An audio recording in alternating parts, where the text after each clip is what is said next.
काराव ग्रामपंचायत गैरव्यवहार प्रकरणी उपोषण स्थगित।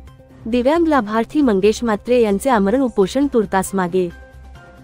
पेण तालुक्यातील काराव ग्रामपंचायत कारभारातील अपहाराच्या प्रकरणाबाबत दिव्यांग लाभार्थी मंगेश म्हात्रे यांनी 26 जानेवारी प्रजासत्ताक दिनी मुख्य कार्यकारी अधिकारी जिल्हा परिषद अलिबाग यांच्या कार्यालयासमोर आमरण उपोषण करण्याचा इशारा दिला होता। त्यांनी आपल्या तक्रारीसंदर्भात पत्रकार परिषद घेत उपोषणाचा इशारा दिला होता। मंगेश म्हात्रे यांनी आपल्या तक्रारी अर्जाद्वारे ग्रामपंचायतीत झालेल्या अपहाराची चौकशी करण्यात यावी अशी मागणी केली होती।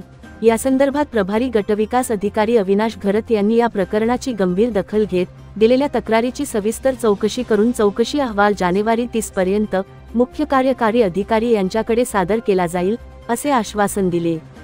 या आश्वासनाच्या पार्श्वभूमीवर मंगेश म्हात्रे यांनी 26 जानेवारी रोजी होणारे उपोषण तुर्तास स्थगित करण्याचा निर्णय घेतला असल्याचे जाहीर केले। यावेळी त्यांच्यासोबत प्रसाद म्हात्रे, कांबळे मॅडम, प्रमोद म्हात्रे आदी उपस्थित होते। तक्रारदारांनी सांगितले की चौकशीचा अहवाल आणि पुढील कार्यवाही यावरच त्यांचा पुढील निर्णय अवलंबून असेल। मी मंगेश काशीनाथ म्हात्रे माझ्या तक्रार अर्जाच्या अनुषंगाने आज पेण पंचायत समितीचे बीडीओ घरत साहेब यांनी सकारात्मक चर्चा घडवून तुर्तास 26 जानेवारी 2025च्या सीओ ऑफिसच्या समोर होणारं माझं आमरण उपोषण हे थांबवलेले आहे।